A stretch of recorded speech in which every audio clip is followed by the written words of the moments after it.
अल्हम्दुलिल्लाहिल्लज़ी खलक़ना वजअलना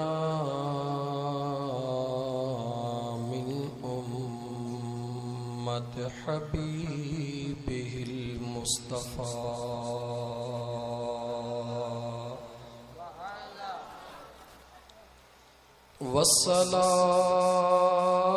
वस्सलातु वस्सलामु अला हादियस सिरातिल हिकमति वल हुदा अशरफना व अकरमना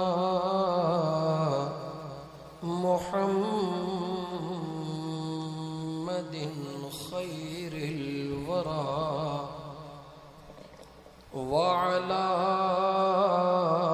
आलिहि तुक़ा वन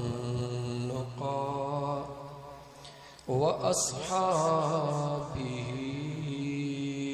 उलिल करमि वल इज़्ज़ति वस्सफ़ा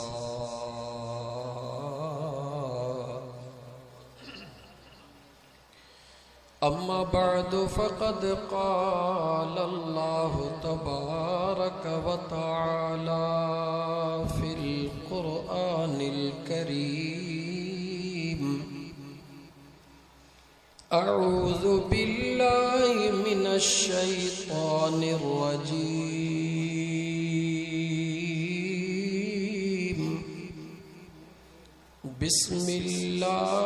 बिस्मिल्लाहिर रहमानिर रहीम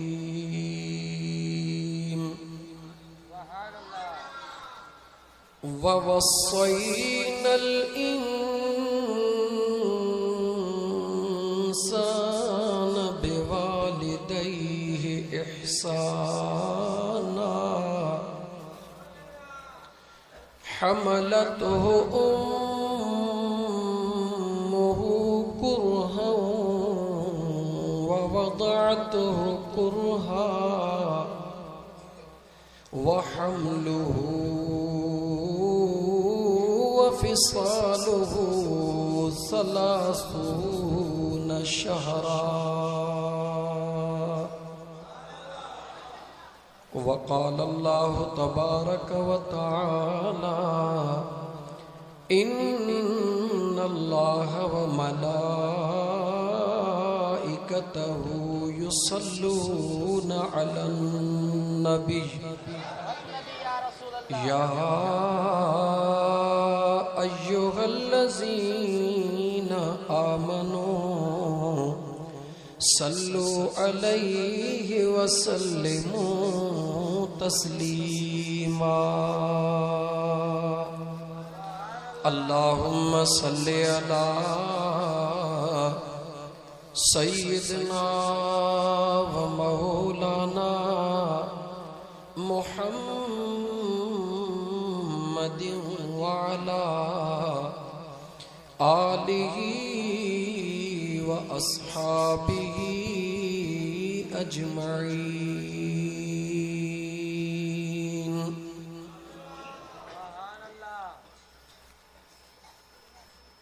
जॾहिं साथियड़न थे सदकयई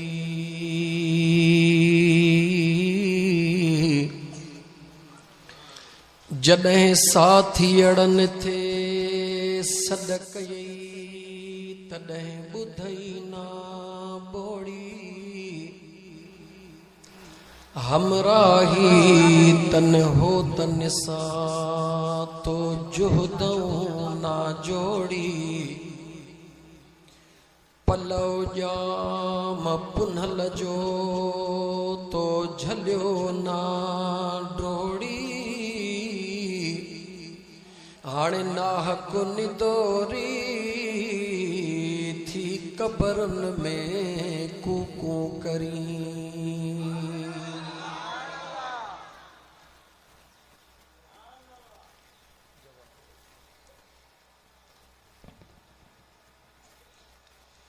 हाणे नाह को निदोरी थी ऋणन मेरी हो करी। मुअज़्ज़ज़ सामईन किराम, अॼु जी महफ़िल जो प्रोग्राम मियां मोहम्मद इब्राहिम ऐं उन जे भाउ मोहम्मद रफ़ीक ऐं उन जे भाउ सजाद अली साजिद अली भाइरुनि गॾिजी करे पंहिंजे जीजल अमड़ जे रूह खे ईसाले सवाब जी नियत सां हिकु महफ़िल मुनाक़िद कई। अल्लाह ताला जी ज़ात बाबरकात असांजे हिननि दोस्तनि जे अमड़ साइण जा सगीरा कबीरा गुनाह मुआफ़ फरमाए। अल्लाह ताला मरहूमा जे दर्जात के बुलंद फरमाए। अल्लाह ताला जी ज़ात मरहूमा जे कबर के जन्नतुल फिरदौस जे बागन मां हिकड़ो बाग बनाए। वञण वारो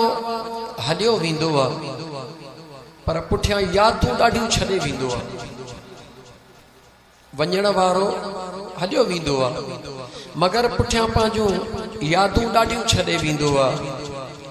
हर इंसान जे यादुनि जो हिकिड़ो पंहिंजो अंदाज़ आहे। को इंसान इल्म छॾे वेंदो आहे,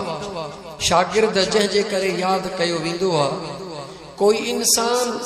ख़ैर ख़ैरात जा वॾा कम करे उहे पंहिंजूं यादूं छॾे वेंदो आहे। को इंसान बेहतरीन बादशाह थी करे पंहिंजे बादशाहीअ जा कानून ऐं वक़्त जूं ॻाल्हियूं छॾे वेंदो आहे। को इंसान चोर थी करे चोरीअ में पंहिंजूं यादूं छॾे वेंदो आहे। को ॾाढो मुड़ुस थी करे ॾाढने में पंहिंजूं यादूं छॾे वेंदो आहे। मुंहिंजा दोस्त, हर माण्हू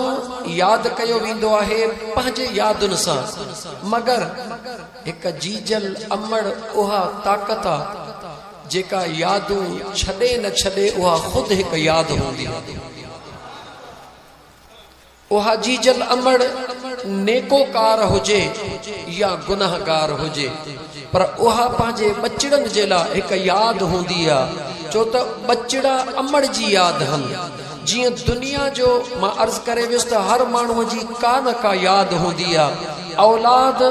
अबे अम्मा जी यादि आहे। उन औलाद खे ॾिसी करे चइबो ए मोहम्मद इब्राहिम जे पीउ जो नालो फलाणो आहे, हिन जे अमड़ जो नालो फलाणो आहे। यानी औलाद खे ॾिसी करे अबे अम्मा जूं यादूं ईंदियूं आहिनि। पोइ औलाद जेकॾहिं नेक ऐं सालिह आहे त दुनिया चवंदी वाह मोहम्मद इब्राहिम तुंहिंजी माउ जंहिं खीर पी तोखे ॼणियो। दुनिया में ईअं चयो वेंदो आहे जे औलाद नेक आहे त, सालिह आहे त, पर जेकॾहिं औलाद नेक ऐं सालिह न हूंदो आहे त दुनिया चवंदी आहे त अड़े ख़ुदा जा बाना इन कहूं त भलो हो त तुंहिंजी माउ ॼमण सां ई का तोखे अहिड़ी सुती ॾेई छॾे हैं, न हुजी है न दुनिया खे ॾुखाई है। यानी औलाद जो किरदार अबे ऐं अम्मा जे लाइ मुसीबत जो बाइस बि थींदो आहे त मुंहिंजा दोस्त उन्हनि जे लाइ छोटकारे जो बाइस बि थींदो आहे। अमड़ त हर हिकु अमड़ हूंदी आहे। हर अमड़ पंहिंजे बचड़े जे लाइ दुनिया जे ज़िंदगीअ जा ॾाढा ॾुख बर्दाश्त कंदी आहे। हर अमड़ मुंहिंजा दोस्त, उहा अमीर जी हुजे या ग़रीब जी हुजे, पीर जी हुजे या फ़कीर जी हुजे, अमड़ अमड़ हूंदी आहे। उन में सेकंड ऑप्शन कोई भी कोने को। हर अमड़ असां तव्हां त जॾहिं समझदार थींदा हूं पोइ अमड़ खे समझंदा हूं। लेकिन अॼु जंहिं क़ुरान करीम जे आयत जो मां इंतखाब कयो आहे, तिलावत में अल्लाह ताला जे ज़ात बाबरकात उन आयत करीमा जे अंदर पंहिंजे बांगड़े खे वाज़े तौर ते फरमायो आहे, ऐं मुंहिंजा बांगड़ा गहराईअ सां सोच त तुंहिंजी अमड़ कॾहिं खां वठी तोसां साथ ॾिनो आहे ऐं तुंहिंजे करे केतिरो टाइम अमड़ पंहिंजूं सभु ख़ुशियूं कुर्बान करे छॾियूं। सभु हिते नौजवान तक़रीबन वॾी उमिरि वारा नौजवान वेठा आहिनि। दोस्तो, जॾहिं का बि औरत पेट सां थींदी आहे उन वेचारीअ खे ख़बर न हूंदी आहे त मुंहिंजे पेट में न्याणी आहे या पुट आहे, मगर जेका बि शइ हूअ खाईंदी आहे त पहिरीं ज़हन में आॾो इहो रखंदी आहे त हीअ खावां त थी पर मुंहिंजे पेट वारे बचिड़े खे तकलीफ़ त कान थींदी। इहा हक़ीक़त आहे न दोस्तो। बचिड़ो पेट में पहुतो, अमड़ तेज डुकंदी कान, छो मतां तेज डुकां मूंखे छिकी अचे वञे, मुंहिंजो बचिड़ो ज़ाया थी वञे। गाह जी भरी कोन खणंदी, मतां का तकलीफ़ अचे मुंहिंजे पेट वारे बच्चे खे का छिकी अचे वञे। अॾ कोन टुपंदी, मतां मुंहिंजे बचिड़े खे का तकलीफ़ अचे वञे। ओ मुस्लमानो, गौर कयो हिक अमड़ जे मक़ाम ऐं अज़मत जे मथां त अञा असां रत जी लोथड़ीअ जे सूरत में अमड़ जे वजूद में पहुचूं था। अमड़ उन वक़्त खां वठी असांजो ख़्यालु करणु शुरू थी वियो। उन महल खां वठी अञा असां तव्हांखे साह बि कोन पियो आहे, जिस्म भी पंहिंजो कोन ठहियो आहे। साह भी 4 महीना कुछ ॾींहनि खां बाद में पवंदो आहे। मुंहिंजा दोस्त अज़ीज़, सिर्फ़ रत जी लोथड़ी अञा अमड़ जे वजूद में पहुचे थी त उहा जीजल अमड़ आहे जेका उन घड़ीअ खां वठी पंहिंजे बच्चे जो ख़्यालु थी करे 8-9 महीना, मुंहिंजा दोस्त अज़ीज़ 9 महीना। ऐं नौजवान, जेकॾहिं तोखे इहा ॻाल्हि न सवली सम्झ में अचे त हिन पेट सां 5 किलो जो वज़न ॿधी ऐं पोइ तूं हिकिड़ो महीनो हली ॾिस त ख़बर पवे त वज़न खणणु केॾो ॾुखियो आहे। लेकिन इहा जीजल अमड़ आहे, इहा जीजल अमड़ आहे जेका बच्चे जो हिकिड़ो बच्चो हुजे, 2 बच्चा हुजनि या 3 बचिड़ा हुजनि पेट में, उन्हनि तमामु बचिड़नि जो वज़न भी खणंदी आहे, घर जो कम भी कंदी आहे। वज़न बचिड़नि जो पेट में भी खणंदी आहे, पंहिंजे मुड़ुस जी फरमान बरदारी भी कंदी आहे। बचिड़नि जो वज़न भी पेट में खणंदी आहे, पंहिंजे माल जो कमकार कंदी आहे। ओ दोस्त, ओ मुंहिंजा दोस्त, इहा केर आहे? इहा फ़क़ति जीजल अमड़ आहे। मुंहिंजे सुहिणे नबी पाक सल्लल्लाहु अलैहि व आलिहि वसल्लम जन्नत खे अमड़ जे कदमनि जे हेठां ईअं कोन रखियो हो। मुंहिंजा दोस्त, अमड़ अमड़ हूंदी थई। मुंहिंजे महबूब मदीने जे शहनशाह सल्लल्लाहु अलैहि वसल्लम फरमायो, जॾहिं औरत पेट सां हूंदी आहे उन जो हिकिड़ो सजदो बाक़ी औरतुनि जे 70 सजदनि खां भी अल्लाह वटि वधीक मक़बूल हूंदो आहे। औरत जॾहिं बचिड़े खे जन्म ॾींदी आहे उन वक़्त हिक सूर जे एवज़, हिक दर्द जे एवज़, हिक तकलीफ़ जे एवज़ मुझे सुहणे महबूब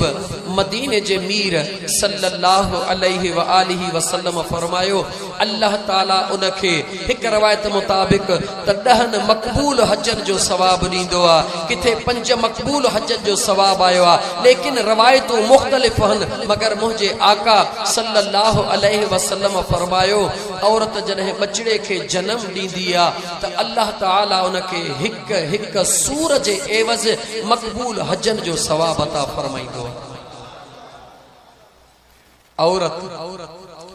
जंहिंजो नालो अमड़ आहे, मुंहिंजा दोस्त, उहा अमड़ दुनिया जो सिंगार आहे। अल्लाह ताला क़ुरान करीम में जेका आयत तिलावत कई थम उन जो तर्जुमो त बाद में थो कयां। पहिरीं तव्हांखे सम्झाईंदो हलां त अमड़ फ़क़ति रुगी बच्चो पेट में आहे तेस ताईं परेशान न हूंदी आहे, लेकिन बचिड़ो जॾहिं पेट मां निकिरी ॿाहिरि ईंदो आहे पोइ बि अमड़ उन बचिड़े लाइ परेशान हूंदी आहे। काथे बि हुजे, कहिड़े बि कम सां हुजे, जिस्म किथे बि हुजे, पर अमड़ जो रूह पंहिंजे बचिड़े वटि हूंदो आहे। मुझे बचिड़े के का तकलीफ़ त कान आई, मुझे बचिड़े जे लाइ हीअं न त थियो। याने मुंहिंजा दोस्त, इन करे तो तफ़सीलन अर्ज़ कयां त जंहिं अमड़ खे तव्हां असां, जंहिं अमड़ जीजल खे तव्हां असां दुनिया जे जिंदगी में सुख नथा ॾियूं जंहिं जीजल अमड़ जे आॾो तव्हां असां सख़्त ज़ुबान सां कलाम था कयूं जंहिं जीजल जे अमड़ जे आॾो तव्हां ऐं असां ॻाल्हाइण महिल सम्झूं कोन था त अमड़ सां था ॻाल्हायूं या कंहिं आम औरत सां था ॻाल्हायूं उहा जीजल अमड़ खे मुंहिंजे करीम रब उहो मक़ाम अता फरमायो आहे उन जीजल अमड़ हिक हिक घड़ी पंहिंजे बचड़े जे लाइ ॾुखनि में गुज़ारी आहे ऐं उन अमड़ जो केतिरो हक़ आहे औलाद जे मथां नंढड़ी रुॻी हिकिड़ी रवायत मां बयानु कयां हिकिड़ो मुंहिंजे महबूब मुस्तफ़ा जो सहाबी आहे केर सहाबी रसूल सल्लल्लाहु अलैहि व आलिहि वसल्लम अमड़ कुराड़िया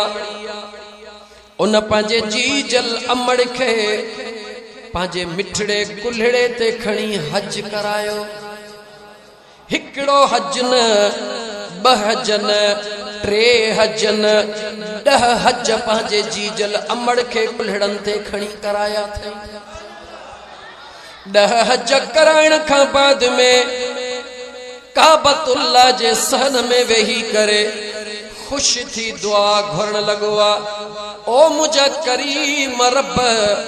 तुझा लख लख एहसान जो मूं पंहिंजे जीजल अमड़ जे ज़िंदगीअ जा थोरा केतिरा लाहे छॾिया आहिनि अञा अख अख सां लॻंदी आहे को चवण वारो चवंदो आहे ख़बरदार थी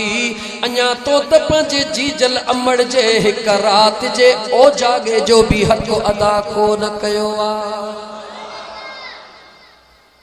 जीजल अमड़ जे ओजागे जे हिक रात जो हक भी जेकॾहिं 10 जीजल अमड़ खे इन कुल्हड़नि ते खणी हज करायूं पोइ बि हिक रात जो ओजागे जो हक अदा नथा करे सघूं ओ मुंहिंजा मुस्लमान भा ओ नौजवान दोस्त अल्लाह ताला जा बानिड़ा मुझे सुने करीम रब पंहिंजे पाक कुरान करीम जे अंदर जीजल अमड़ जे मुतालिक मिठड़े बाबा साईं जे मुतालिक अल्लाह जे ज़ात जेको कुरान करीम में हुक्म फरमायो आहे थोड़ो उन जे तरफ मुतवज्जिह थी त रब करीम जे हुक्म जो अंदाज़ कहिड़ो आहे मुंहिंजो रब तो फरमाए इम्मा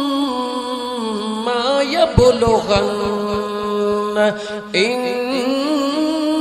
दकल किबर अहदुहुमा औ किलाहुमा फला तकुल लहुमा उफ़्फ़िन वला तन्हरहुमा वकुल लहुमा क़ौलन करीमा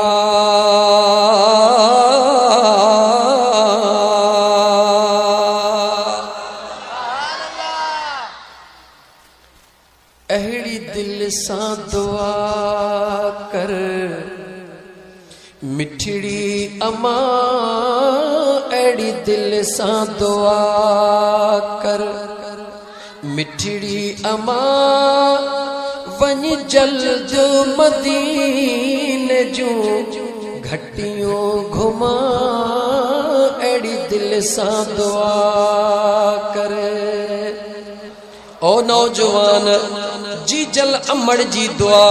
मुझो करीम रब औलाद जे हक में कदह भी मुस्तरद कोन कंदो आ जीजल अमड़ जी दुआ मुझो अल्लाह औलाद जे हक में हर सूरत में कबूल फरमाइंदो आ उन बेनियाज रब कुरान करीम जे अंदर अबे अम्मा जा हक बुधाइंदे केड़ो हुक्म दिनो गौर कर मुसलमान चो त मुझे करीम रब के तुझे असा जे नियतन जी खबर आ तुझे असा जे इरादन जी खबर आ तुझे असा जे किरदार जी खबर आ मुझे करीम रब फरमायो इम्मा यबलुगन इंदकल किबर अहदुहुमा औ किलाहुमा मुझो रब तो फरमाए जॾहिं तव्हां जो अब्बो ऐं अम्मा या उन्हनि ॿिन्ही मां को हिकिड़ो कुराड़ो थी वञे कुरान जो हुकुम बुध जॾहिं उन्हनि मां कुराड़ा थी वञनि, तव्हांजी अम्मा कुराड़ी थी वञे या तव्हांजो बाबा साईं कुराड़ो थी वञे, छो त जॾहिं इंसान कुराड़ो थी वेंदो आहे उनजे ज़ुबान जी ताक़त कान हलंदी आहे, हथनि जी ताक़त कान हलंदी आहे, दिमाग़ जी ताक़त कोन हलंदी आहे, कमाइण जी सलाहियत कोन हूंदी आहे। मुंहिंजे करीम रब खोले खोले क़ुरान करीम में फरमायो, जॾहिं तव्हांजो अबो ऐं अम्मा कुराड़ा थी वञनि, इम्मा यबलुगन इंदकल किबर अहदुहुमा औ किलाहुमा, मुझो रब तो फरमाए को खबरदार थी जा, फला तकुल लहुमा उफ़्फ़िन वला तन्हरहुमा वकुल लहुमा क़ौलन करीमा।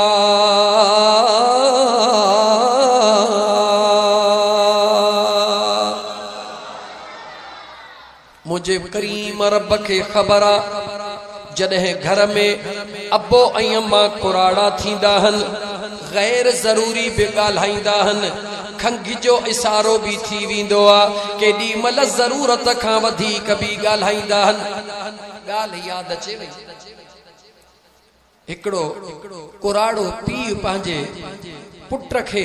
अंगण ते गॾु ॿई वेठा हन, कांव अची वेठो,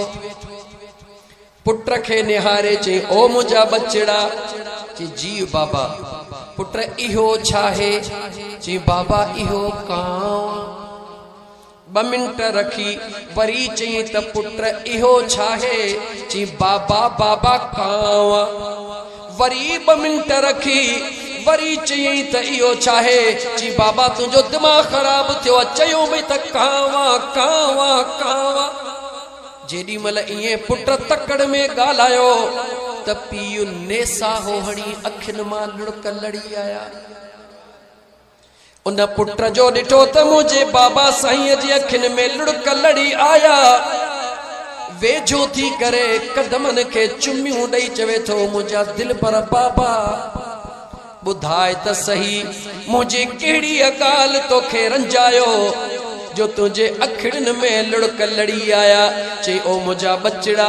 तुझे गाल त मुखे कोन रंजायो, पर तुझो ज़मानो मुखे याद आयो जॾहिं तू नंढड़ो होए, इन अंगण ते कांव अची वेठो, तो मुखे चयो बाबा ही छा है? मूं चयो पुट कांव। वरी तो चयो ही छा है? मूं चयो त कांव। जियां तू पुछंदो पियो वञी, मां ख़ुशि पियो थियां, तोखे भाकुर पियो पायां, तोखे चुमियूं पियो ॾियां। 100 दफ़ा पुछी, 100 दफ़ा तोखे चुमियूं भी ॾिनमि, भाकुर भी पातमि, ॿुधायो मई त मुंहिंजा दिल पर पुटड़ा ही कांव। जियां तू नाज़ पियो करी, मां ख़ुशि पियो थियां, मूंखे यादि अची वियो त मूं तोखे 100 दफ़ा नाज़नि सां ॿुधायो, पर तू त सिर्फ़ 3 भेरनि में तंग थी पियो। यादि रख नौजवान, जॾहिं न पंहिंजो औलाद थींदो आहे उनखे न पेट में सूर पवंदो आहे, पोइ जॾहिं राति जो रोंदो आहे त सॼी राति वेही वेंदा आहियूं पाण, अखियूं ॻाढ़ियूं थी वेंदियूं आहिनि। छो यार मुंहिंजो बचड़ो चा कोन्हे, पैसा कोन हूंदा त वट सट बि कबी। ओ मुंहिंजा दोस्त, जीअं तोखे तुंहिंजो बचड़ो प्यारो आहे, ईअं ई तूं असां बि पंहिंजे अबे अम्मा खे प्यारा हूं। मुझे सुने करीम रब कुरान करीम में इन करे इहो हुक्म फरमायो त जॾहिं तव्हांजा अबो ऐं अम्मा कुराड़ा थी वञनि, ताक़त हुननि जी कम न करे, कुराड़ा थी वञनि, गैर ज़रूरी घर में ॻाल्हाइनि, अजायो सवाल कनि, अजायूं ॻाल्हियूं कनि, मुंहिंजो करीम रब फरमाईंदो आहे इहो ई त तुंहिंजे लाइ टाइम आहे। खटिया हारई हंध तुंहिंजो ही, पाणई चवंदई पीउ भरे जाम जन्नत जो। अबे ऐं अम्मा जी पीरीअ में अचण औलाद जेला हीरन ऐं मोतिन जा दरड़ा खुलण जे बराबरा ओ मुंहिंजा अदा अब्बे ऐं अम्मा जे नाज़न खे खण जेॾी महिल अब्बे ऐं अम्मा सां ॻाल्हाईंदो आहे बानो मुंहिंजो महबूब मदीने जो मीर फरमाईंदो आहे त जॾहिं बि टाइम मिलेव अची टाइम पंहिंजे अब्बे ऐं अम्मा जे आॾो गुज़ारियो उन्हनि सां कचहरियूं कयो छो त जी जल अमड़ सां कचहरी करणु इबादत आहे अमड़ जे चेहरे ॾे ॾिसणु इबादत आहे पंहिंजे दिल पर पीउ जे मुंहं ॾे निहारणु इबादत आहे अब्बे ऐं अम्मा खे कम में हथ वंडराइणु इबादत आहे हज़रत मूसा अला नबीना अलैहिस्सलातु वस्सलाम हिकिड़ो दफ़ो रब्बे ज़ुल जलाल जे दरबार में दुआ घुरी ओ मुंहिंजा करीम रब कह दुआ घुरी हज़रत मूसा अलैहिस्सलाम कह दुआ घुरी हज़रत सोच मुसलमान हज़रत मूसा अलैहिस्सलाम दुआ घुरियो मुंहिंजा करीम रब मुझे उम्मत में को अहिड़ो माण्हू बि आहे जेको क़यामत जे ॾिहाड़े जन्नत में मूसां गॾु हुजे अल्लाह जे दरबार में कोहे तूर ते कलाम करण वारो मूसा अज रब्बे ज़ुल जलाल जे दरबार में सवाल करे रहियो आहे दुनिया जा सवाल खणी वेंदो आहे अज पंहिंजे मुतालिक सवाल थो करे जवाब मिलंदो आहे हा मुंहिंजा सुहिणा मूसा तुंहिंजे उम्मत में फलाणे शहर में हिकिड़ो कासाई आहे ओहो क़यामत में मां अल्लाह उन जे हिकिड़े अमल खे एतिरो क़बूल कयो आहे जो ओहो क़यामत में मुंहिंजा सुहिणा नबी तोसां जन्नत में पाड़े में हुन जो घरड़ो हूंदो शाह नवाज़ी को साउंड भेरिया रोड हज़रत मूसा अलैहिस्सलाम जे दिल में ख़याल आयो उन शहर शाम या यमन जेको शहर आहे उन शहर में वियो आहे मालूमात कंदो आहे फलाणे नाले कासाई किथे आहे ख़बर पई त फलाणो आहे वञी सुबुह साण दिके जे भर में वेही रहियो जी ॾिसां त ही अमल कहिड़ो थो करे ॾिठई त जीअं कासाई ढोर कुहंदो आहे हिन बि ईअं ढोर कुठो आहे जीअं कासाई गोश्त विकिरो कंदो आहे हिन बि ईअं विकिरो कयो आहे जॾहिं उन जो सॼो कमु पूरो थी वियो सुहिणे मूसा कलीमुल्लाह ॾिठो हिन को ख़ासि अमल त कयो ई कोन्हे को अॻिते ॾिसां छा थो करे जेॾी महिल हू धिको छॾे घर ॾे रवानो थियो हज़रत मूसा अलैहिस्सलाम उनखे चयो ओ कासाई फलाणा मां बि तुंहिंजो महिमान आहियां हिकिड़ी राति तो वटि रहण थो चाहियां उन चयो मुंहिंजे अखियुनि ते उनखे ख़बर नहीं त ही अल्लाह जो नबी मूसा अलैहिस्सलाम जे सुहिणा मुंहिंजे अखियुनि ते हज़रत मूसा अलैहिस्सलाम उन सां गॾिजी जेॾी महिल उन जे घर में पहुता हज़रत मूसा अलैहिस्सलाम फरमाइनि था त उन शख़्स छा कयो जो हिकिड़ी छिगलड़ी खटड़ी पई हुई मां ॾिठो त ही भाॼी रस जो करे रस वारे पाणीअ वांगुरु भाॼड़ी करे मानीअ जा टुकड़ा खणी उन में विझी आलड़ा आलड़ा करे उन खटड़ीअ ते का शइ सुतल हुई उन जे मुंहं तां कपिड़ो परे करे आस्ते आस्ते वातड़ो खोलींदो वञे हू आलो टुकड़ो कदो उन खे खाराईंदो वञे हज़रत मूसा अलैहिस्सलाम फरमाए मां वेझो थी जेॾी महिल ॾिठमि त हिकु कुराड़ी औरत आहे मां हिन जे भर में वञी बीठुसि घर में ॿियो केरु बि कोन हुयो जेॾी महिल हिन पंहिंजे अमड़ खे टुकड़ा खाराए बस कया उन जे अमड़ दुआ कई ओ मुंहिंजा बचड़ा मुंहिंजो करीम रब तोखे हिन मुंहिंजे ख़िदमत जो उहो सिलो ॾींदो जो क़यामत जे ॾिहाड़े सुहिणे मूसा कलीमुल्लाह सां गॾु जन्नत में हूंदे अज़ीज़ दोस्तो जीजल अमड़ जी ख़िदमत एतिरो मक़ाम पंहिंजे दिल भर पीउ जी ख़िदमत एतिरो मक़ाम ख़िदमत कर मुसलमान इहे अब्बो ऐं अम्मा हींअर मोहम्मद इब्राहिम आहे न मोहम्मद रफ़ीका मियां साजिद अली अमड़ त उन्हनि जी कान्हे न हींअर जेकॾहिं इन्हनि जी दिलि चाहे त असां जन्नत जे दरवाज़े जी ख़ुशबू सिंघऊं जन्नत जे दरवाज़े के चुमी ॾियूं ॾेई सघनि था कोन था ॾेई सघनि छो त अल जन्नत तहत अक़दामिल उम्महात मुझे महबूब फरमायो जन्नत जीजल अमड़न जे कदमन जे हेठ हुंदी आ। ओ मुंहिंजा दोस्त वक्त गुज़री वियो, ए अल्लाह जा बानड़ो वक्त गुज़री वियो। ख़बर अख जी उनखे हुंदी आ जेको अख खां बेवस हूंदो आ, ज़ुबान जी ख़बर उनखे हुंदी आ जेको ज़ुबान खां गूंगो हूंदो आ, टंगुन जो क़द्र उनखे हूंदो आ जेको पेरन खां माज़ूर हूंदो आ। अॼु उन्हनि खे क़द्र आ त अमड़ छा थींदी आ। हुननि प्रोग्राम इन लाइ रखरायो असांजी अमड़ त दुनिया छॾे वई, उन जे ईसाले सवाब ला दुआ कयूं, पर जर जूं अमड़ियूं जेरियूं हन मन उन्हनि खे अल्लाह जी ज़ात का समझ दे, उहे पंहिंजे जीजल अमड़ जे कदमनि में किरी पवन, पंहिंजी दुनिया बीठा आहिनि त आख़िरत बीठा आहिनि। जीजल अमड़ रब तो फरमाए कुरान करीम में त जॾहिं तुंहिंजी अमड़ या तुंहिंजो अबो कुराड़ा थी वञनि, छा थी वञनि, कुराड़ा थी वञनि, हुननि जो जिस्म आज़ा हुननि जा ताक़त छॾे वञनि, जॾहिं उन्हनि जो वस बि न हले, कावड़ बि हुननि जी न हले, अल्लाह फरमाए थो उन टाइम ते फला तक़ुल लहुमा उफ़िन, मुझो सुहिणो रब्बुल आलमीन फरमाईंदो आ खबरदार थी जा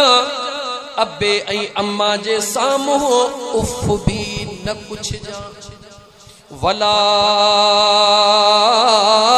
तनहरहुमा, खबरदार थी जा अब्बे ऐं अम्मा के कदहिं भी झिणक न ॾिजा, सख्त न ॻाल्हाए जा, कावड़ में न निहार जा। जंहिं जीजल अमड़ ॾे निहारण सां नेकियूं लिखबियूं हन, जंहिं जीजल अमड़ ॾे हिकु भेरो खिली निहारण सां अल्लाह ताला मक़बूल हजन जो सवाब ॾींदो आ। ॿुधाए त उन अमड़ ॾे किनो बूथ करे निहारण सां गुनाह केतिरा थींदा। अंदाज़ो लगाए न, काबतुल्लाह जे सहन में हिकड़े नफिल जे एवज़ लख नफिल त हिकड़े गुनाह जे एवज़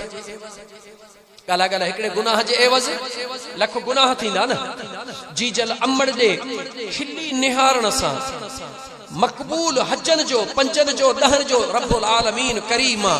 जेतिरनि बि मक़बूल हजन जो सवाब ॾे, त उन अमड़ ॾे मुंहुं ख़राब करे निहारण सां, उन जीजल अमड़ सां तकड़ो ॻाल्हाइण सां छा मिलंदो मुंहिंजा दोस्त, इहे एतिरा ई गुनाह मिलंदा। बच अल्लाह जा बानड़ा, जेतिरी बि तुंहिंजूं इबादतूं हन, हाफ़िज़ हुजी, कारी हुजी, मौलवी हुजी, पीर हुजी, अमीर हुजी, फ़कीर हुजी, पर जंहिंसां जीजल अमड़ राज़ी न है उन जी काई इबादत भी रब जे दरबार में कबूल न है। दरबार मुस्तफा जे अंदर अमड़ के बुध, अमड़ जो मकाम अल्लाह जे हबीब जे नजर में केतिरो आहे। छो मुझे महबूब मुस्तफा सल्लल्लाहु अलैहि व आलिहि वसल्लम अमड़ जे लाइ एतिरो ताकीद फरमायो, जो मुझो महबूब मुस्तफा बचपन में ही अल्लाह उनखे यतीम करे छॾियो। मुझा महबूब सुहणा जीजल जे पेटड़े में हुया त उन जे बाबा साईं के रब घुराए वरतो। मुझा महबूब मदीने जा शहनशाह सल्लल्लाहु अलैहि वसल्लम 6-7 सालन जे या 8 सालन जे उम्र में हन, मदीने तय्यबा खाती मोटन था त रस्ते में जीजल अमड़ के भी रब घुराए थो। मुझो महबूब मुस्तफा पंहिंजे पाक हथड़न सां पंहिंजे जीजल अमड़ के दफन करे रहियो आ। ओ मुझा दोस्त, जेको जंहिं महबूब जी ज़ात ज़ाहिरी तौर ते पंहिंजे दिल पर बाबा साईं जो चेहरो भी न ॾिठो हुजे, उन्हनि जी ख़िदमत न कई हुजे, ऐं पंहिंजी जीजल अमड़ खे जबलनि ऐं झंगलनि जे विच में पंहिंजे हथनि सां दफन कयो हुजे, ॿुधाए त उन महबूब जे अंदर में पंहिंजे अमड़ जे लाइ केतिरो कुर्ब हूंदो। सहाबा खे मुंहिंजे हबीब फरमायो, ओ सहाबियो, ओ सहाबियो, जी मुंहिंजा आका मुझे मदीने जे मीर फरमायो, काश मां महबूब मुस्तफा जी जीजल अमड़ दुनिया में मौजूद हुजे हाँ, पंहिंजे हुजरे में हुजे हाँ, मां महबूब मुस्तफा मस्जिद नबवी में इमाम थी करे निमाज पढ़ाए रहियो हुजा हाँ, होड़ा मुझी जीजल अमड़ सजड़ो करे हाँ, मां मुस्तफा निमाज के अध में छदे पंहिंजे जीजल अमड़ के जीव चवा हाँ। उम्मत के सबक मिलो मुझो हबीब सल्लल्लाहु अलैहि वसल्लम जे जात के त मुझा छोत मुझे हबीब करीम अलैहिस्सलाम फरमा इन्नमा बुइस्तु लिउतम्मिम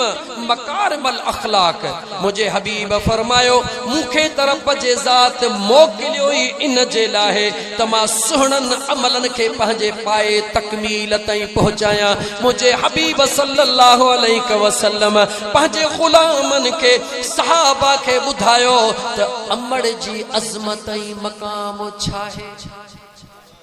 एकड़ो सहाबी रसूल गौर सां ॿुध केरा सहाबी ॻाल्हि ॻाल्हि केर सहाबी छो कावड़ियल हो चा सहाबा सां चो असहाबे रसूल रज़ियल्लाहु ताला अन्हु असहाबे रसूल जो मकाम छा है असहाबे रसूल मुझे महबूब मदीने जे साईं फरमायो मां मुस्तफा जो सहाबी हिकड़ो जवन जो पाव अल्लाह जे राह में खैर करे घणो जवन जो पाव मुझो सहाबी जवन जो पाव अल्लाह जे राह में खैर करे बाद में अचण वारा इन उहद जबल जेतरो सोन अल्लाह जे राह में खैर कर मगर मां मुस्तफा फरमाया थो त मुझे सहाबी जे उन जवन जे पाव जे बराबर भी नथो थी सके मुझे महबूब मुस्तफा जा गुलाम गौर कयो खबरदार थियो जडे महबूब मुस्तफा जे सहाबी जे जवन जे पाव जे बराबर बाद में अचण वारन जो उहद जबल जेतरो सोन भी बराबर नथो थी सके त पोही 14 सदी वारो इंसान कीअं थो चवे त मां महबूब मुस्तफा जहड़ो हां सोचे वठो जॾहिं मुझे महबूब जे सहाबा जे जवन जे पाव जे बराबर बाद में अचण वारो उहद जबल जेतरो सोन खैरात करे बराबर नथो थी सके जॾहिं मुझे महबूब जे सहाबी जे जवन जे बराबर केर नथो थी सके त सहाबी जे बराबर केर थी सघंदो बुधायो बुधायो वली थी विंदा गौस कुतुब सब कुछ थी सकन था पर मुझे महबूब मुस्तफा जे सहाबा जे बराबर कोई भी दुनिया जो मानू नथो थी सके वो जह महबूब आका जे एक गुलाम जे बराबर दुनिया जो कोई मानू नथो थी सके तो उन जे आका जे बराबर केड़ो मां जो लाल थी सके तो मुसलमानो गौर कयो ईमान ऐं अकीदो मजबूत रखो मुझे महबूब मुस्तफा जड़ो नकी जाओ वा नकी जमदो नकी थियो वा नकी थीदो मुझो मुस्तफा छाहे खुदा जाने खुदा छाहे मुझो महबूब मुस्तफा जाने इन गाल में जेतरो भी अगते विंदे शेख सादी रहमतुल्लाह ताला अलैहि फरमाए थो ऐ इंसान यो तुझो अकुल जो वहम जो पखी ड्रुकाए ड्रुकाए जिंदगी खत्म थी विंदई अल्लाह ताला जे हकीकत ताईं पहुंची कोन सके खुदा ओहो बेनियाज जिते इंसान जे अकुल जी इंतहा हुंदी आ उता खुदा जे कुदरत जी इब्तदा थींदी आ त उन खुदा जे जात के ओ मुझा दोस्त अजीज कोई नथो सुञाणे जेकर सुञाणे थो तो उन जो महबूब सुञाणे थो छो तो उन पंहिंजे महबूब के पाण कुर्ब अता फरमायो तू उन करीम रब जी मर्जी आ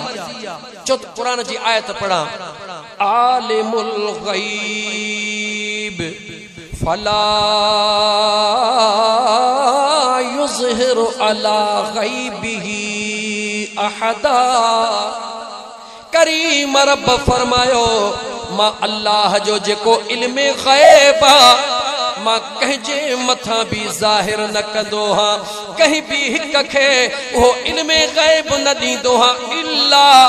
हा मन इर्तदा मिर रसूल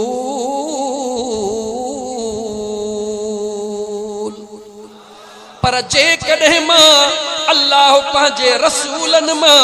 कहते राजी थिया तो उनके पंहिंजे इल्मे गैब जा खजाना अता करे छॾिया त पोइ हाणे ॿुधा नबी त दुनिया ते 1,24,000 आया मगर असांजो ईमान त सभिनी नबियनि मां ख़ुदा जे ज़ात वटि प्यारो मुंहिंजो महबूब मुहम्मद रसूलुल्लाह उन खां मथे ख़ुदा खे कोई प्यारो कोन्हे। बहरहाल मुंहिंजा दोस्त यकदम मां पंहिंजी जगह ते अचां। सहाबी रसूल अमड़ कंहिं ॻाल्हि तो कावड़ी जी पई पुट जो घरड़ो छॾे पोइ पंहिंजे न्याणीअ जे घर वई या कंहिं ॿिए पुट जे घर वई। बहरहाल पंहिंजे पुट सां कावड़िजे थी। ज़मानो कहिड़ो आहे महबूब मुस्तफ़ा जो। ज़मानो कहिड़ो आहे महबूब मुस्तफ़ा करीम सल्लल्लाहु अलैहि वसल्लम जो। अमड़ कावड़ी जी पुट जो घरड़ो छॾे पोइ ॿिए पुट ॾे वई या कंहिं पंहिंजे न्याणीअ ॾे वई। लेकिन जंहिं पुट सां गॾु हुई उन खां कावड़िजी वई आहे। ख़ुदा जी कुदरत आहे उहो पुटड़ो बीमार थी पियो आहे। बीमार थी पियो उनखे टाइम कोन मिली सघियो त जीजल अमड़ खे वञी परचाए वठी अचे। ओ मुंहिंजा दोस्त जल्द बीमार थियो। बीमार थींदे हुनजे मथां मौत जी घड़ी अचे वई पर अचे हुनखे सकरात हली साह हुनजो कब्ज़ न पियो थिए। रूह हुनजो कब्ज़ छो त अमड़ वई हली थोड़ो ई अरसो गुज़रियो उहो सहाबी रसूल बीमार थी पियो। बीमारी जे हालत में उनखे एतिरो टाइम न मिलियो जो जीजल ताईं वञी सघे। उते जो उते खट ते हिन जूं आख़िरी घड़ियूं अचे वयूं। सहाबी रसूल गौर कर मुसलमान गौर कर। ओ नौजवान जीजल अमड़ खे अमा निकिरी थी त भले निकिरी वञ तुंहिंजी मर्ज़ी आहे भले हली वञ। ख़बरदार थी भुलिजी बि अमड़ खे ईअं न चइजां। अमड़ ऐं अबो जंहिं घर में मौजूद आहिनि अल्लाह जे रहमत जा ककर उते वसी रहिया। तोखे कहिड़ी ख़बर मुसलमान त अमड़ जी दुआ छा थींदी आहे। अमड़ जी दुआ अंबिया जे लाइ अहमियत वारी आहे। मूसा कलीमुल्लाह अल्लाह जो नबी आहे। कोहे तूर तां मोटण वारी कंदो आहे। करीम रब जे दरबार मां हुकुम थींदो आहे ओ मुंहिंजा सुहिणा मूसा जी मुंहिंजा करीम रब वरी जॾहिं अची कोहे तूर ते त जबल ते पेर पंहिंजा संभाले संभाले रखजां। अर्ज़ कंदो आहे मुंहिंजा मौला मां त सदाई पंहिंजे पेरनि खे संभाले रखंदो हा। अॼु नओं हुकुम थी रहियो आहे रब्बे ज़ुल जलाल जे तरफ़ खां हुकुम थींदो आहे ओ मुंहिंजा सुहिणा मूसा वरी जॾहिं तूं ईंदे तुंहिंजे अचण खां अॻु में मां रब तुंहिंजे अमड़ खे पाण ॾे घुराए छॾींदुसि। अर्ज़ कंदो आहे मुंहिंजा मौला मुंहिंजी अमड़ त मूंसां गॾु कान ईंदी आहे मां त सदाई अकेलो ईंदो हां। मुंहिंजे करीम रब जे तरफ़ खां जवाब मिलंदो आहे ओ मुंहिंजा सुहिणा मूसा जॾहिं तूं घर मां निकिरंदो आहे तुंहिंजी अमड़ झोलड़ी खणी दुआ घुरंदी आहे ओ मुंहिंजा मौला मुंहिंजे हिन मूसे जी पारत हुजई। जॾहिं बि घर खां निकिरी जे कामयाबी चाही तो दुनिया ऐं आख़िरत जी अमड़ जे कदमनि ते किरी पओ। जीअं न सजदो ॾिबो आहे ईअं किरी पओ अमड़ जे कदमनि ते पेरनि खे चुमियूं ॾेई पोइ उथी चओ मुंहिंजी जीजल मूंखे दुआ जेॾां कंदे पेर इंशा अल्लाह ताला अॻई रब करे छॾींदो। दिलबर बाबे जे कदमनि ते किरी पओ चुमियूं ॾे उन्हनि जे कदमनि खे मुंहिंजा दिलबर बाबा साईं मूंखे दुआ कर। नौजवान इल्म पढ़ण थो वञी नौकरीअ ते थो वञी हारी आहीं मज़दूरीअ ते थो वञी हारपे ते थो वञी ईअं करे ॾिस हारी आहीं जेतिरो फसल खणंदो हुई हाणे पंहिंजे अमड़ जे कदमनि ते किरी उन खां दुआऊं वठी पोइ वञ जॾहिं फसल खजे पोइ ॾिसां त अॻु में घणो खणंदे हाणे घणो थो खणे। मजदूर आहीं रोज़ मजदूरी हुआ घणी थी मिलई अमड़ जा कदम चुमी दुआ वठी निकिरो पोइ मोटी अचे ॻाल्हि कयां त अॼु घणी कमाए आयो आहीं। मुलाज़िम आहीं नौकरीअ ते थो वञी केतिरी इज़त थी मिलई जीजल अमड़ जे कदमनि खे चुमी ऐं दुआ वठी निकिरो पोइ मोटी अचे ॿुधाइजां त अॼु तुंहिंजे मथां ऑफिसर कीअं महिरबान हुया। ख़ुदा जा बानड़ा अमड़ अमड़ थई यादि रखी छॾिजां। मूसा कलीमुल्लाह जी ॻाल्हि दरमियान में अचे वई मां अर्ज पे कयो तो सहाबी सगोरो बीमार थी वयो बीमारी मां हुन जे मथा मौत जी घड़ी अचे वई सकरात तारी थी खोड़ टाइम गुजरियो हुन के साह जी तकलीफ बिया सहाबी रसूल मुझे महबूब मुस्तफा जे दरबार में आया या रसूल अल्लाह सल्लल्लाहु अलैहि वसल्लम फलाणो सहाबी ॾाढी उनके तकलीफ उनके मौत जी सख्ती अचे रही मुझा हबीब करीम अचन था मथों बीही करे वाह मुझा मुस्तफा तुझो इल्म गैब मुझे सुने महबूब मदीने जे मीर उन पंजे गुलाम जे मथों बीही निहारियो निहारे पाण फरमायो दियो ख़बर हिन जी अमड़ किथे आ हिन जी जीजल अमड़ किथे आ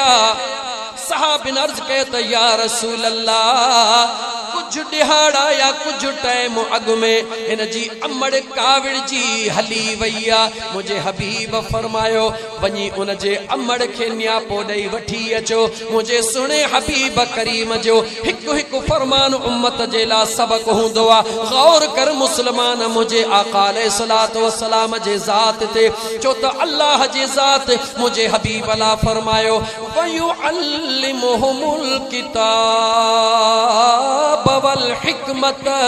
मुझे सुने नबी पाक के अल्लाह जे जात किताब भी अता फरमाया हिकमत भी अता फरमायो वो हिकमत वारो सोहणो नबी फरमाइंदो आ हिन जे अमड़ जी जल खे वठी अचो भया वनी अमड़ के महबूब जो न्यापो दिनो अमड़ भी सहाबी रसूल जी अमड़ा आई आ जदे आई आ त मुझे हबीब फरमायो ओ मुझे फलाने सहाबी जी अमड़ जी मुझा आका मां मुस्तफा जी दिल थी चवे अज तू हिन के मुआफ कर त हिन जी सकरात आसान थी पे उन जी अमड़ अखिन में लुड़क लड़ी आया दुख जो इजहार करण लगी इए भी न चई तो मां हिन के मुआफ न थी कया रुगी दुख मां लुड़क लाड़ी मुझे हबीब करीम अलैहिस्सलातु वस्सलाम फरमायो देर न कयो काठियों खणी अचो एड़े शख्स के मां मुस्तफा जो फरमाना जेको पंहिंजे मरण खां अग में जी जल अमड़ के राजी करे न सघियो छो न एड़े शख्स के जिंदह बाह में जलाए छॾियो छो तो खुदा भी नाराज आ खुदा जो हबीब भी नाराज आ उम्मत के सबक मिली रहो जी जो मुझे हबीब रहमतल लिल आलमीन यो सख्त जुमलो फरमायो मां मुझे महबूब के खबर ही तो अमड़ बर्दाश्त न करे सकदी मुझे सुने हबीब फरमायो देर न कयो ओहा जी जल अमड़ यकदम हथड़ा बधी चयो थी या रसूल अल्लाह मुझे बचड़े के मुंह माफ करे छड़ियो ओ मुझा सोना मुंह पंजे बचड़े के माफ करे छड़ियो कयामत तई माफ करे छड़ियो ओ मुझा हबीब मुझे बचड़े जेला दुआ फरमायो जदे अमड़ चयो तो मुझा महबूब मुंह न के माफ फरमायो मुझे मुस्तफा जे चेहरे ते मुर्क आई आई हुन जो दम परवाज थियो त ला इलाहा इल्लल्लाह मुहम्मदुर रसूलुल्लाह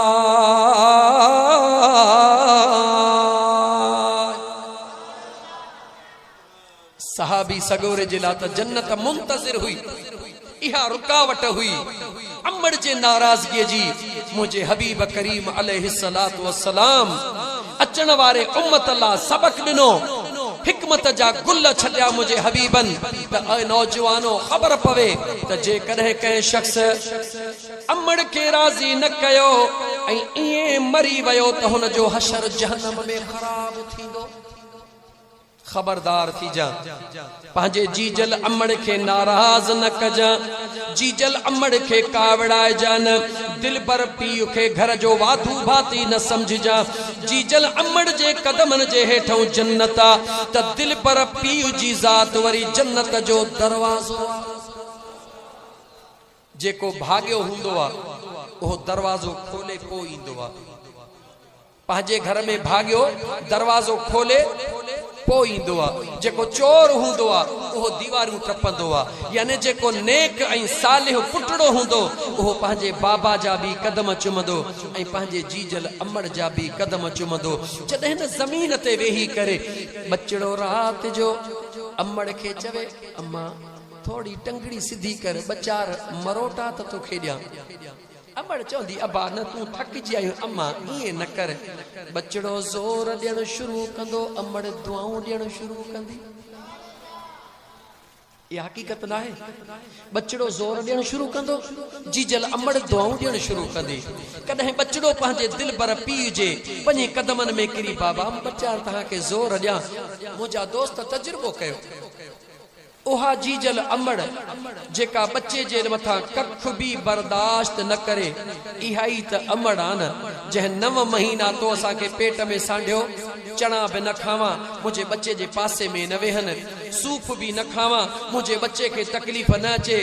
हीअ शइ बि न खावां, मुंहिंजे बच्चे खे तकलीफ़ न अचे। बच्चो निकिरी आयो ॿाहिरि, अमड़ जे छातीअ मां फीड करे रहियो आहे, अॼु बि अम्मा हीअ बि न खावां, मतां बच्चे खे तकलीफ़ अचे, हीअ बि न खावां, मतां बच्चे खे तकलीफ़ अचे। मुस्लमान गौर कर, रब जो क़ुरान तो फरमाए, ववस्सैनल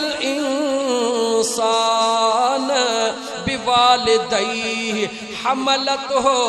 उम्मुहु कुरहन व वदअतहु कुरहा।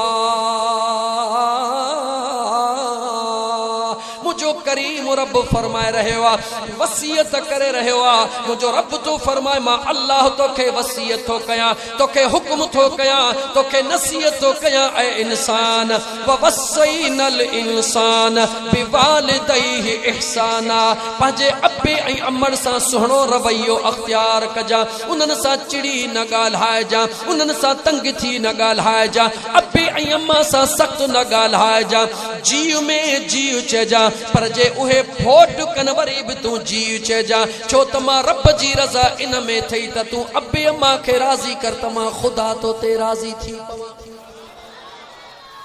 अल्लाह फरमाए तो हमलतहु उम्मुहु कुरहन व वदअतहु कुरहा। रब चए तो तोखे अंदाज़ो आहे त जॾहिं तूं अमड़ जे पेट में हुए, तुंहिंजे करे तुंहिंजी अमड़ केतिरा दर्द ॾिठा, केतिरियूं तकलीफ़ूं ॾिठियूं, केतिरियूं परेशानियूं ॾिठियूं। मुंहिंजो रब थो अॻियां फरमाए, व हमलुहु व फिसालुहु सलासून शहरा। ईअं रुगी न आहे त तो अमड़ जे पेट में अमड़ तकलीफ़ूं ॾिठियूं। मुंहिंजो करीम रब फरमाईंदो आहे, 30 महीननि ताईं अमड़ पंहिंजे बच्चे जे लाइ पंहिंजी जान कुर्बान कंदी आहे। कुरान करीम सलासून शहरा। मुझो करीम रब फरमाइंदो आहे, 30 महीननि ताईं हिक जीजल अमड़ीअ ने पेट में अचण खां वठी करे जेसिताईं 30 महीना पूरा थींदा आहिनि, तेसीं अमड़ रब थो चवे त बचड़े जे लाइ पंहिंजूं ख़ुशियूं कुर्बान कंदी आहे। पोइ जंहिं अमड़ 30 महीना तो असांजे लाइ कुर्बानी ॾिनी, तव्हां सां हिकिड़ो कलाक बि रोज़ कोन लहणो। मुसलमानो, जंहिं अमड़ 30 महीना, रब जो क़ुरान थो रसे, 30 महीना जंहिं जीजल अमड़ तव्हां असांजे लाइ कुर्बानी ॾिनी, छा तव्हां असां हिकिड़ो कलाक, भला कलाक न बेली टाइम कोन्हे, भला 10 मिंट। नौजवानो गौर सां ॿुधो, हे फ़क़ीराणियूं महफ़िलूं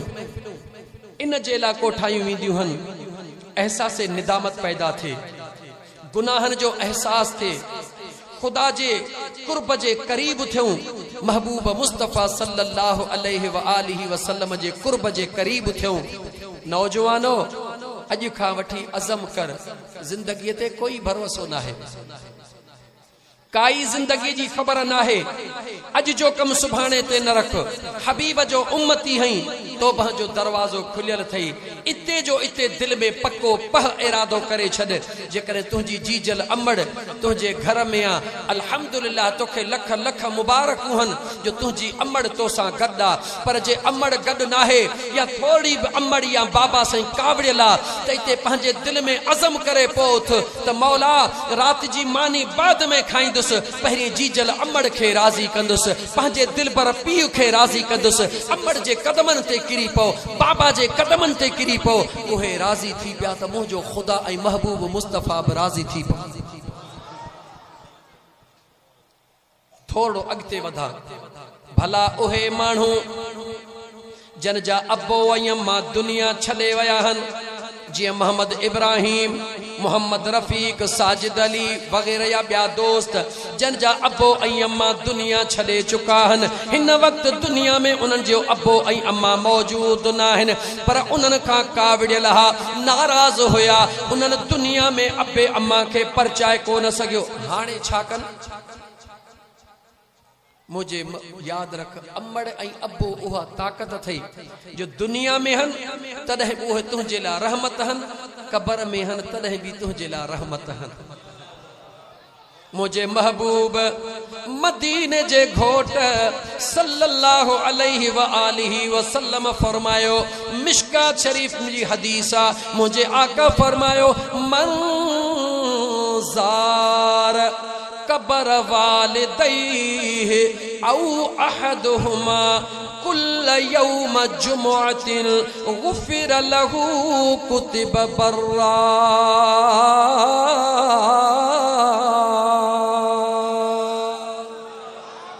मुझे महबूब मदीने जमीर फरमायो, जेको भी शख्स मंज़ार ज़ियारत करण वींदो, छा हदीस जा लफ्ज़ त ॾिस, मंज़ार जेको ज़ियारत करण वींदो कंहिंजी क़बर वालिदैहि औ अहदुहुमा, अबे अम्मा जे क़बर जी ज़ियारत करण वयो या उन्हनि ॿिन्ही मां कंहिं हिक जी क़बर जी ज़ियारत करण वयो, कुल्ल यौम जुमुअतिन, हर जुमे जे दिहाड़े उथी पियो निंड मां, फजर जी नमाज़ पढ़ी करे सिधो हलियो वयो पंहिंजो जीजल अम्मड़ जे क़बर ते। मुंहिंजे मदीने जे मीर ईअं कोन फरमायो त अबे अम्मा जे क़बर ते वञी क़ुरान पढ़े, अबे अम्मा जे क़बर ते वञी दुआऊं घुरे। हबीबन त एतिरो रुगी फरमायो, मंज़ार कबर वालिदैहि औ अहदुहुमा कुल्ल यौम जुमुअतिन, जेको भी शख्स पंहिंजे अबे ऐं अम्मा जे क़बर ते हर जुमे जे ॾिहाड़े ज़ियारत करण जे लाइ वयो,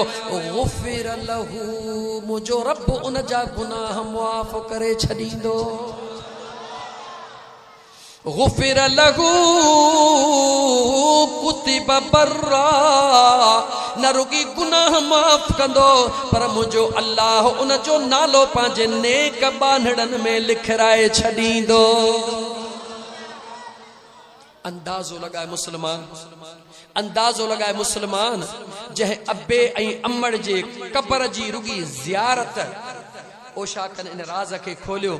त हबीबन ईअं छो न फरमायो त पंहिंजे अबे अम्मा जे क़बर ते पहुची करे जॾहिं 4 कुल पढ़े त ओशाकन इन राज़ खे खोलियो त मुंहिंजो महबूब मुस्तफ़ा त सभिनी जे लाइ रहमत लिल आलमीन आ। जे मुंहिंजा हबीब ईअं फरमाईन हा त जंहिं वञी क़ुरान उते पढ़ियो त पोइ जेके अणपढ़ियल हा ग़रीब उहे काॾे वञनि हा, जंहिंखे क़ुरान पढ़णु नथो अचे उहे काॾे वञनि हा। मुंहिंजे आका अलैहिस्सलातु वस्सलाम रहमतल लिल आलमीन जी ज़ात उहो हुकुम फरमायो रुगी अबे अम्मा जे क़बर जी ज़ियारत करण वञे, भला ॿियो उते पहुची कुझु बि न चवे पर एतिरो त चवंदो मौला मुंहिंजे अबे अम्मा खे मुआफ़ फरमाइजे। अणपढ़ियो ई अणपढ़ियो घटि में घटि एतिरी त दुआ घुरंदो, मौला मुंहिंजे अबे अम्मा खे मुआफ़ फरमाइजां। ओ मुंहिंजा दोस्तो, असां 12 महीने लोक जे लॼ खां महरम शरीफ आयो आ, पोइ अम्मा जी क़बर बि पोइ यादि ईंदी, बाबे जी क़बर बि पोइ यादि ईंदी। हाणे गारो खणो, बाटली खणो, वञी छंडकारो ॾेई अचूं, अबे अम्मा जे क़बर खे साफ़ करे अचूं। ओ मुस्लमान, जॾहिं तूं 12 महीने थो वञी त पोइ तूं पंहिंजे औलाद मां कहिड़ी उम्मीद थो रखी? अदा तव्हां असां जे करे अबे अम्मा जे क़बर ते 12 महीने वञूं त तव्हां असांजो औलाद 12 सालनि खां पोइ ईंदो? छो त मुंहिंजा दोस्त जेको पोखींदे उहो ई लुणंदे। कणक पोखे वउण कंहिं बि कोन खया आहिनि, वउण पोखे कमद कंहिं बि कोन खयो आहे। जेकॾहिं चाहीं थो त तुंहिंजी पीरी अचे ऐं तुंहिंजो औलाद तोखे ज़ोर ॾे, तुंहिंजो औलाद तुंहिंजो फरमान बरदार हुजे, तुझो औलाद तोखे फोट में जीव करे त हींअर पोखण जी महल थई तू पंहिंजे अबे अमड़ जे आॾो फोट में जीव कर उन्हनि जी ख़िदमत कर उन्हनि जे आॾो खिल वेही उन्हनि सां कचहरियूं कर उन्हनि सां मश्किरियूं मज़ाक़ूं कर जॾहिं अबे अम्मा सां मश्किरी मज़ाक़ कंदे घड़ी खनि उन्हनि खे खिलाईंदे त मुंहिंजो ख़ुदा बि राज़ी थींदो त मदीने जो मीर बि राज़ी थी वेंदो। नौजवानों छा ख्याल आहे अमल कबो या न कबो चो इंशा अल्लाह ताला कंहिंखे तो कावड़ाई अमड़ खे कंहिंखे तो कावड़ाई बाबा खे कावड़ाइण जो सबब छा हूंदो या प्लाट जो टुकड़ो या बनीअ जो टुकड़ो या को संगाबंदी जो मामलो छा जे करे या अबो ऐं अम्मा तोखे जन्म न ॾियनि हा त इहे शयूं तूं ॾिसी हा अॼु तूं जेकी कुझु आहीं इन जीजल अमड़ जे करे ऐं दिलबर पीउ जे करे जेकॾहिं उहे न हुजनि हा त तुंहिंजी काई हैसियत कोन हुई तुंहिंजो कोई मक़ाम न हुजे हा अॼु तोखे जेका इज़त रब ॾिनी आहे इन जीजल अमड़ ऐं दिलबर पीउ जे करे तोखे इज़त ॾिनी आहे इन करे भलो थई त पंहिंजे अबे अम्मा जो फरमान बरदार थी अबे अम्मा जे कदमनि ते किरी पओ। अञा क़ुरान करीम जी आयत अध में छॾी त मुकमिल करे थो वठां अल्लाह जे ज़ात जा बानिड़ो सागी जगह ते मोटाए अचा त मुझे करीम रब फरमायो जॾहिं तव्हांजा अबो ऐं अम्मा कुराड़ा थी वञनि पो उन कुराड़नि खे फला तकुल लहुमा उफ़िन उन्हनि जे आॾो उफ़ बि न कुछ जो फला तनहरहुमा उन्हनि खे मुंहुं ख़राब करे झिणक बि न ॾिजो दड़को बि न ॾिजो। अल्लाह जी ज़ात हुकुम फरमायो वक़ुल लहुमा क़ौलन करीमा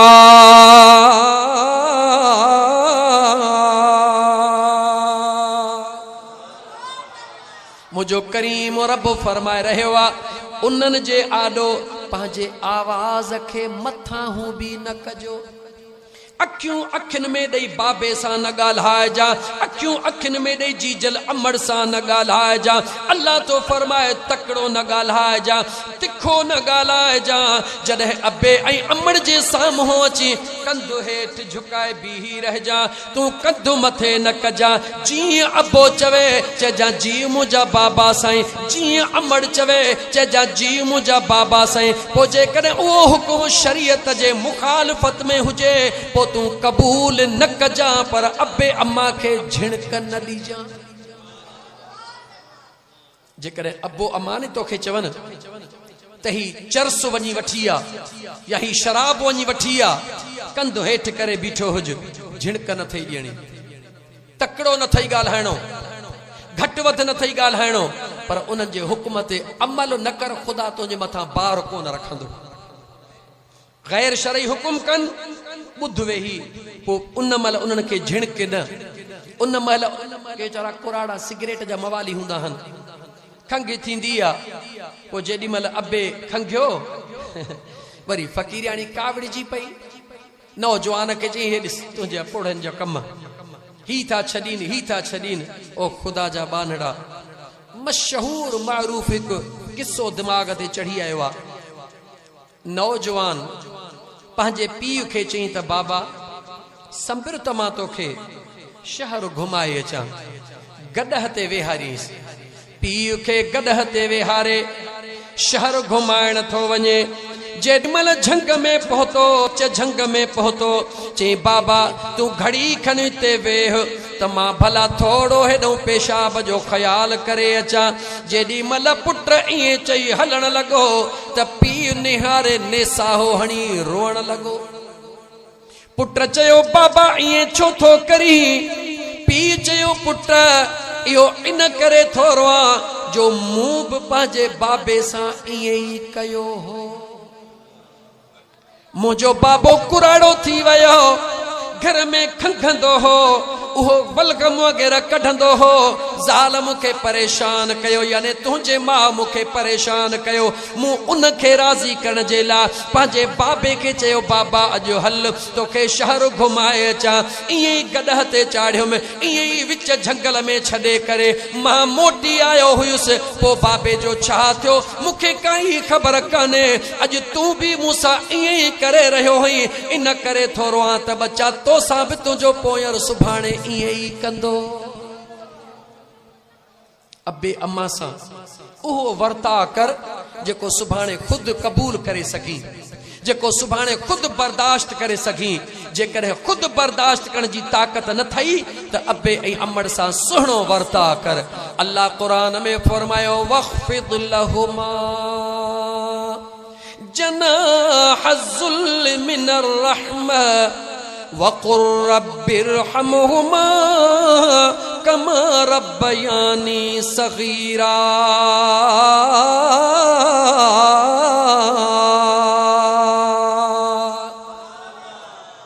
वक़्फ़िद लहुमा जनाह ज़ुल्ल मिनर रहमा हर घड़ी कंध झुकाए बीही रह रहमत विचा अबो अम्मा रहमत थई उन जादो कंध झुकाए बीही रह हर घड़ी दुआ घुर ओ मुझा मौला मुझे अबे ऐं अम्मा ते ईअं रहम कर जीअं नंढड़े लाकू हुननि मूं ते रहम कयो कुरान करीम जे अंदर बनी इसराइल सूरत जे अंदर पंद्रे पारे जे अंदर टे रुकुअ जे मुंड में हे बटे आयतूं लागी थियूं लिखियल थई त मुंहिंजा दोस्त मुझे करीम रब फरमायो आ त अबे अम्मा जे ला दुआ घुरंदा कयो कहिड़ी दुआ घुरो ओ मुंहिंजा करीम रब मुझे अबे ऐं अम्मा ते ईअं रहम कर जीअं नंढड़े लाकू हुननि मूं ते रहम कयो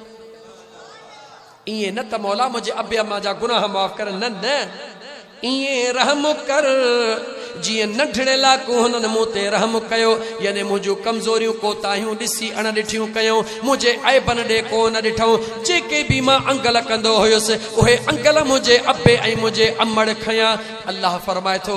क़ुरान जो हुकुम फर्ज़ आहे या न क़ुरान करीम जो हुकुम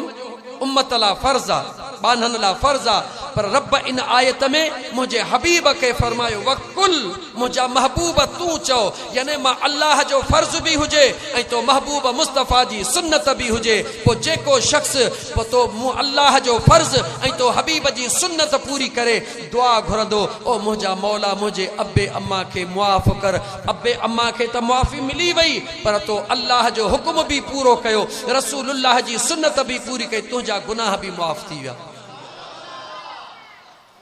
अब अम्मा जी दुआ बई पासा सोना उन्हनि जे लाइ दुआ घुर उन्हनि जी त मग़फ़िरत पर तुंहिंजा बि गुनाह अल्लाह जी ज़ात ख़त्म करे छॾे पर जेकॾहिं अबे ऐं अम्मा जे आॾो सख़्त ॻाल्हायई कड़ो ॻाल्हायई तिखो ॻाल्हायई यादि रखी छॾ ख़ुदा ऐं मुस्तफ़ा जो फरमान आहे अहिड़े शख़्स जी इबादत क़बूल ॻाल्हि ॻाल्हि अहिड़े शख़्स जी इबादत क़बूल हरगिज़ नाहे हिकड़ी अमड़ जी गाल ज़हन में अचे वई 5 मिंट अञा तव्हांजा वठां थो 4:30 टाइम पर 5 मिंट ॿिया ॾियूं ॻोठ में बाहि लॻी अमड़ ॿाहिरि वियल ॾिठई त ॻोठ खे बाहि लॻी आहे ड्रोड़ंदी बच्चे जे ख़्याल में आई आहे जीअं पंहिंजे घर वटि पहुती ॾिठई त मुंहिंजे घर जे झूपड़ीअ खे बाहि लॻी पई आहे नंढड़ो बचिड़ो उन जो अंदरि घर में सुतो पियो आहे देर कोन कयई इहो कोन ॾिठई त हेॾी बाहि आहे मां सड़ी वेंदसि इहो कोन चई त मुंहिंजी मदद कयो ईअं ई बिस्मिल्लाह करे बरंदड़ बाहि में अंदरि डुकंदी वई बच्चे खे बचाइण जे लाइ वञी बच्चे जे मथां किरी बच्चे खे खणी छातीअ में बंदि करे वरी उन बाहि मां निकिरी आई अल्लाह जे ज़ात बाबरकात उन बाहि खे हुकुम करे छॾियो जो उन बाहि उन जो वार बि विंगो कोन कयो